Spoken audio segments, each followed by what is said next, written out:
Ghana has a tradition of being one of the leaders as far as, if you look at it, the chiefs of Ghana has been the only chiefs in West Africa to apologize for slavery. That stuff means stuff. Ghana had a president that was very, very influential in the U.S. A lot of people didn't know that, but he was highly respected, and he's still highly respected. I don't care how they try to rewrite history about him. He put Ghana on the map, and he put black African men on the map. Go find me anybody else who stood for the continent like he stood for the continent during the time, and he stood 10 toes down. And that's the reputation that Ghanaians, even the governments today, are living off of. It's not what they built; it's what he built. You had a legendary leader, and you have to expect that, a once in a lifetime leader. I mean, you did like we didn't support one of our lifetime leaders, and unfortunately, Ghanaians didn't. They didn't see the vision. He was seeing 50, 100 years down the line, and they was just seeing it to the dinner table. The people who came against him, they was seeing no farther than the dinner table or what they can get out the deal. He was seeing years, light years ahead of them. So it wasn't even close. And now the proof is in the pudding who was right. It's glaring that who was right. It's not even close. And the people who came against him, they've been proven to be wrong without a shadow of a doubt. They've been proven that they have no clue about having a spark of development, the light of development. That's what it's called. That's the reason why it's called the light of development. Yeah, yeah. Because I was in America in the light of development. I see, and when you have the light, and that's where your desires and God desires are light at the same time, everything you do is correct. You can't do nothing wrong. Everything you do is correct. I was one of the people back in the 90s that Rollins invited to his house in East Legon for dinner. I met Rollins just when he stepped down and Kofod took over.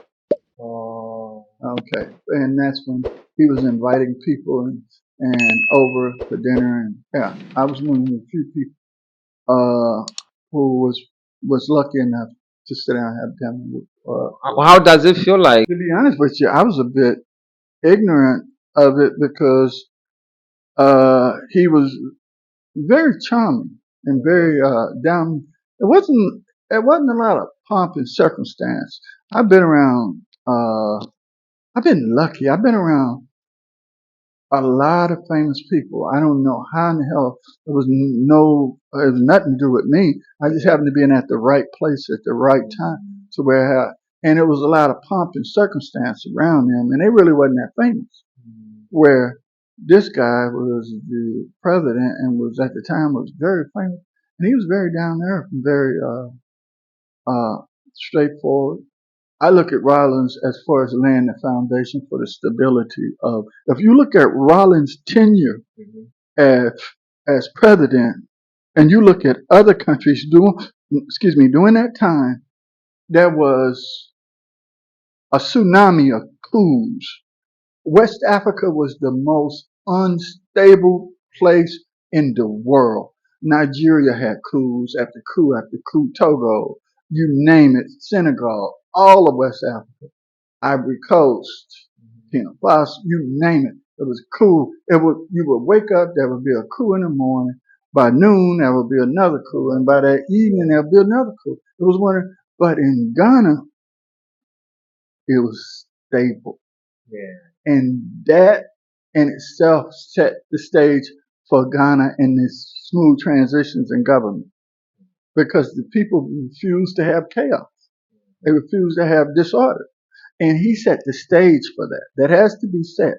That's why, as far as governing and doing elections and showing the maturity and the voting and democratic process, I don't like using that word, but that's the word people would know. And Ghana, and when it comes to West Africa, it's the most mature country among all other nations. Ghana is Africa. It is leading.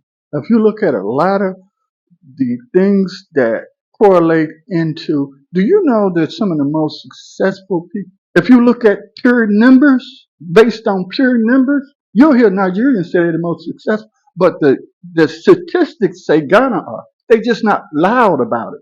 They are the most successful. They just not loud about it. That's why you don't know that. You really don't. You don't know that because they're not loud about it. They're very quiet people. And as far as foreigners, they're some of the most successful. And that character is what drives them through. Some you never would know that because they're not the loudest. They're not always shaking the pom poms. But if you look at the pure numbers versus population side versus that, they're doing very well. You never know it because they're not loud. They're not bragging. They just doing it quietly. Are there any culture shocked to what you've experienced here? What are your culture shocked in Ghana? I'm coming. I'm coming. Okay. I'm coming. That is your culture shock. Of course, because in America, you will end up in court. That's considered fraud. I'm coming. I'm What coming. what do you mean by I'm coming? They'll tell you that, and they'll tell you that all day, and not being left their bed or the table. It's their way of trying to just pacify you without telling you no. And you sitting up there waiting and hoping that they come and they never show. And that, to me, was like, it just blew my mind. And anybody, and when we started our project, anybody who told me that and they didn't come within an hour, I fired them. Time is always calculated in America, in the Western world. And you have to be able to say, there's something that needs to be practiced here that's not. And it has to be make your word your bond. So if you tell somebody something, they have a saying in the States. If I tell you a duck could pull a truck, hook him up. You understand what they're saying? No, really? Okay, they're saying if they tell you a duck is strong enough to pull a big pickup truck, Okay. take the chain and hook the duck up and Okay. watch because they are so honest that when they telling you that duck gonna pull that truck. Yeah. Okay, you see what I'm Yeah, saying? yeah, yeah, So yeah, they're saying if I tell you a duck could pull a truck, yeah. Mhm. hook him up. Hook him up. Okay, okay. I get it. I get it. Yeah. So that, especially when you're talking business, Mhm.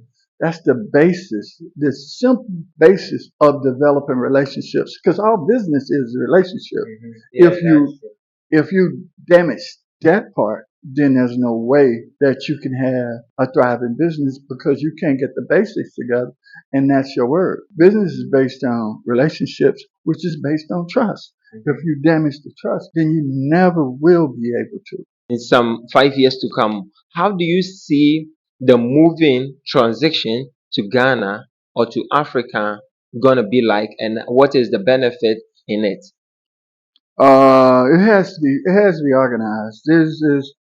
There's too much money at stake where Ghana could really, really benefit if it's managed well.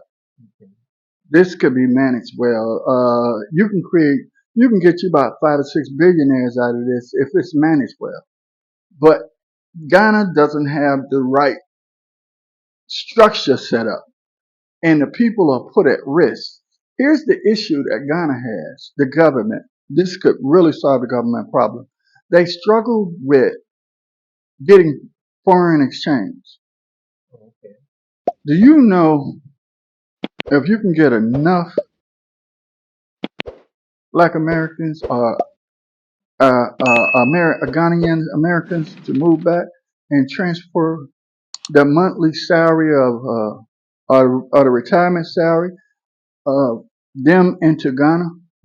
Within 5 years, they can develop the electronic and roads system. They can expand the ports. They can add more airports. So Because they wouldn't have to struggle to get the foreign exchange, but it has to be managed. The way it is now, it's helter skelter. You come here, and if you're lucky, you'll find somebody who can guide you. If not, the wolves show up and they eat you alive.